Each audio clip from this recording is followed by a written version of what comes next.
Hi. So previously, when we think about queer history, we like to think about, all of these queer people being both objectively and ideologically aligned. Basically meaning that, all queer people advocated for the rights of all queer people, and they worked together to do that. That isn't exactly how it really happened in general. There was really a lot of infighting within the queer community, but that's how we like to think about it. But nowadays, we are seeing that it is very different, considering that we are living through our own queer movement, in a sense, here in the United States. Generally, here in the United States, most people are in favor, or at least, they're okay with gay people as a concept. Gay marriage is legal. A lot of people know gay people. It's generally not a very controversial thing to be gay. It still is in a lot of places, I understand that. But speaking specifically here in the United States, gayness is much more accepted than transness. Now, in reality, most people here in the United States are at the very least indifferent to trans people, but there is this very large yet small group of people who seem to think that all trans people are these devil-worshipping, baby-eating, grooming PDF files who just want to, destroy cis-straight society as we know it. A majority of these people who believe this are very much so chronically online, in a sense, and many of them are also political figures, whether they are political commentators or actual politicians.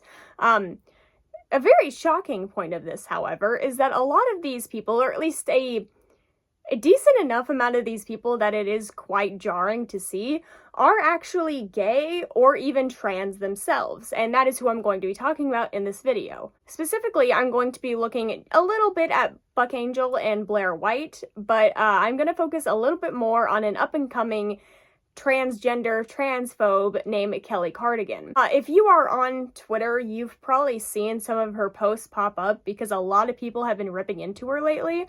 So in this video, I'm going to be covering some of the backlash that she has faced, both from people on the left and the right. Now, before I actually talk about these people, I'm going to clarify a couple of things. One, if you couldn't tell, I am a trans person. I use he, they pronouns, but the problem with that is that I am not a trans people in the way that this loud minority likes. For one thing, I use they, them pronouns, and a lot of them think that you can't be a they, them, which whatever, but still, the main difference between me and them is that I'm not a bigot, which is kind of a joke, but honestly, not really, and we'll see why soon. Now, a majority of these, transgender transphobes and transphobes in general hold two main big beliefs. The first belief is that women, meaning trans men and non-binary people who are assigned female at birth, are largely misguided and tricked, in a sense, into mutilating their bodies, which will eventually destroy their fertility, which is just super misogynistic. The reason I use misogynistic specifically is because these people do view people like me as women specifically. So I'm saying misogyny, but I want to clarify, I obviously support the rights of trans men and trans masculine non-binary people, because I mean, if I advocated against my own rights, that would be super weird. I wonder who would do that at all. Very strange. So these people generally believe that trans men have been tricked, in a sense, right? And this comes from the idea that, women have dumb lady brains and they can't think for themselves and they can't come up with their own ideas and opinions. Therefore, they must have been tricked in some way into thinking how they do, which is so crazy and totally normal to think that about women and AFAB people in general. Definitely doesn't show anything about you and your own personal beliefs, but yeah, it's the dumb lady brains. And then following that, many of them believe that it is the hell? That there's this sense of mutilation that goes into, being who you want to be, and that leads to infertility, and God forbid we can't have that.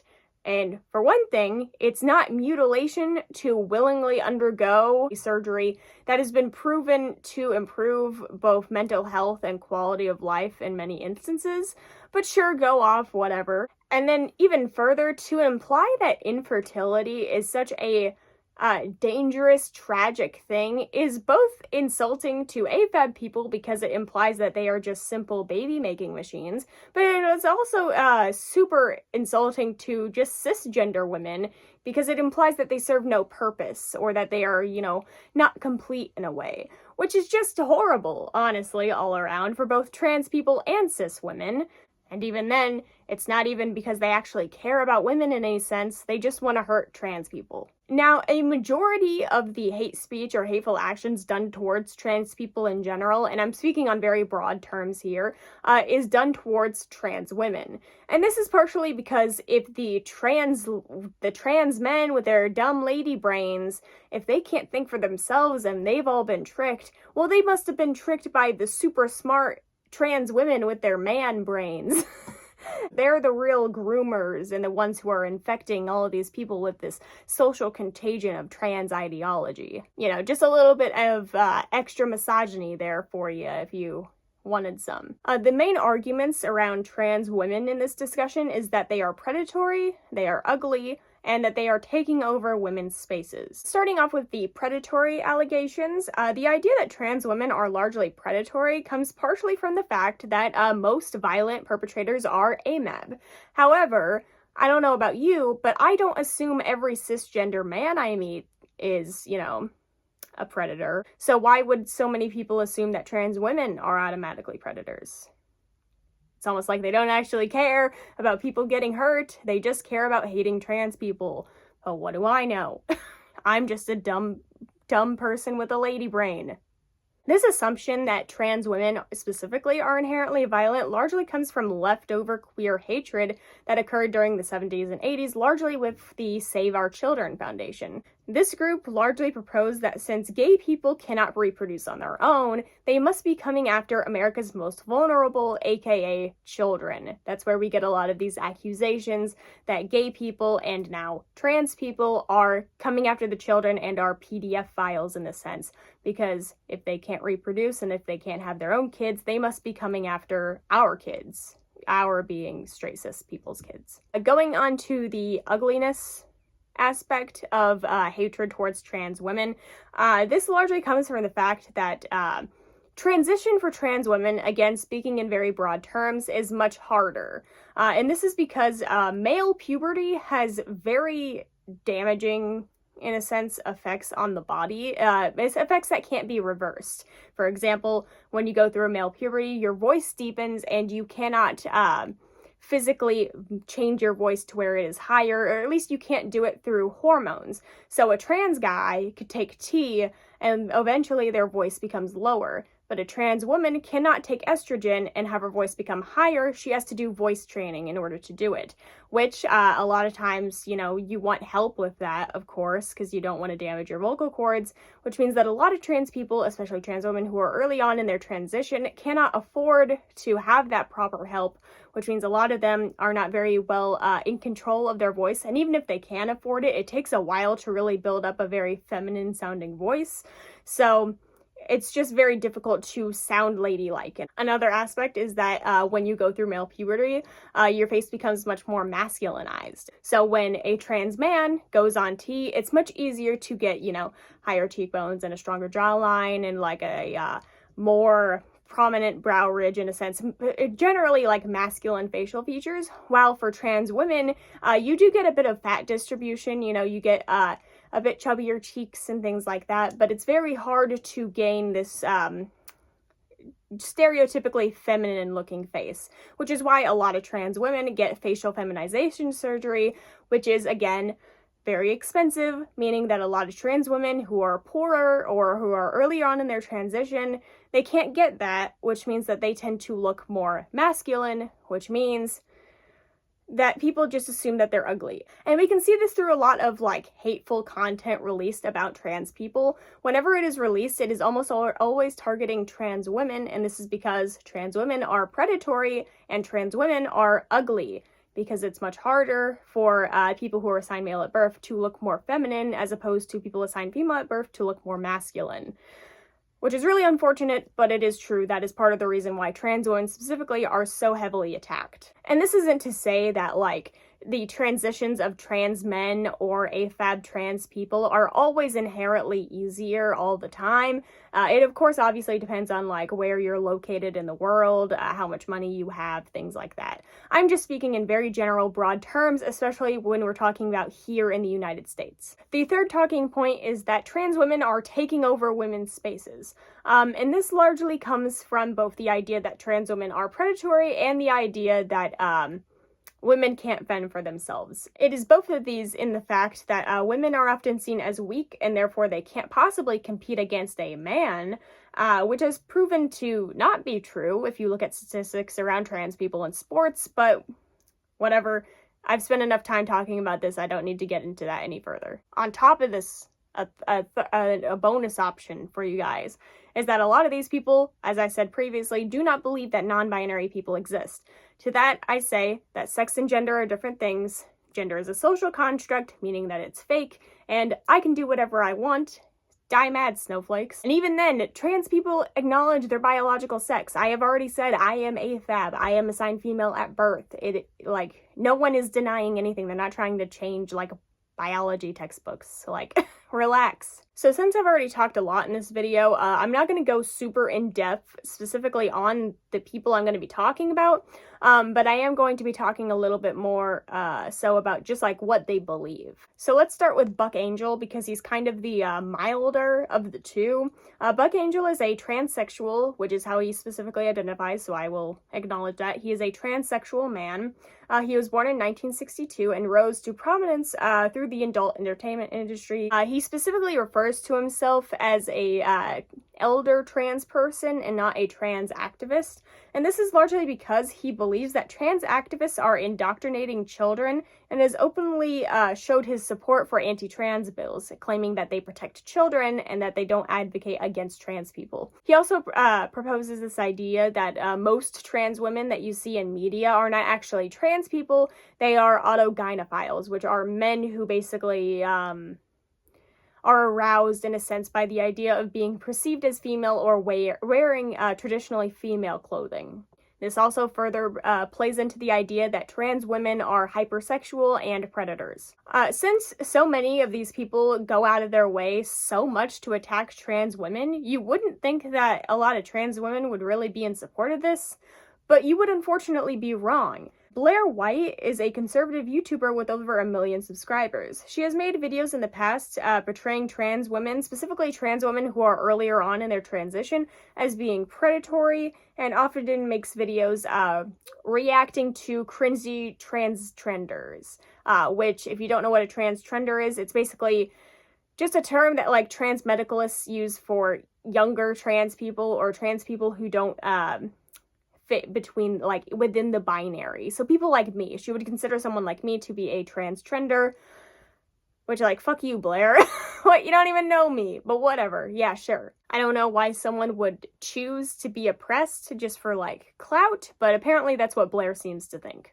She also notably interacts with right-wing transphobes who are very open about the fact that they think trans people are a danger to society. She also is very close friends with conservative conspiracy theorist, I guess, Alex Jones. If you don't know who he is, he's a conservative conspiracy theorist. He is well known for denying the Sandy Hook school shooting, and he is a chaser, meaning that he is a cis man who is transphobic, but also attracted to trans women, which I'm not saying anything, but I am implying. Now, both Blaire White and Buck Angel are relatively well-known people because they've been around longer, but Kelly Cardigan is a very different story. Kelly Cardigan is a relatively new transgender transphobe. She rose to prominence largely on TikTok, where she transitioned into becoming conservative. You know how people, like, do videos where they mock Dylan Mulvaney and they're like, it's day one of being a girl. Trans people are pedophiles. Like, they say things like that. She is doing basically a series where she's like, day 13 of being a conservative grifter, which, interesting, but that's largely where she gained prominence because people saw her videos on TikTok and then they took them to Twitter and they were like, holy shit, look at this fucking idiot. She has made videos such as discussing the terms cis versus biological. She's also made a video where she basically announced that she was removing her pronouns from all social media. And she also made a video where she burned a pride flag, which this is a little bit of a tangent, but I don't really understand that at all. Like, this isn't just about Kelly Cardigan, but like, why would you buy a flag just to burn it? You know, it's kind of like those people who bought Bud Light when Dylan Mulvaney had that sponsorship and then they decided to destroy it. It's like, you already bought it, like, you might as well just drink it. It's not going to turn you trans, you know? Like, burning a pride flag, you should just keep it or get rid of it. Like, why did you waste your money on this just to be a grifter? Which is part of the reason why I most definitely think that she doesn't actually believe in any of the things that she says, because that's very clearly just it's just a cash grab, you know? She's just doing that for clout. Now, when she started posting these videos and they got posted onto Twitter and people started making fun of her, a lot of conservatives started to come out of the woodwork and support her. But this changed largely for two reasons. The first one is that she said that she, as a trans woman, should be able to go into the women's bathroom. Whoa. I know. God forbid. So scary, so dangerous. The thing about that is that think about this like from the right's perspective. She's a man to them. So yeah, like, why did you think that they would support you saying that? They obviously wouldn't. They think you're a dude. That's why I don't understand these transgender conservatives. Like, why are you, as a trans person, aligning yourself with people who clearly hate you? It just doesn't make any sense. Which, this clearly proves my point. Like, you are a trans person who is like, yeah, actually, I think I do deserve some rights. And then the conservatives are like, no, you actually don't. You should die, actually.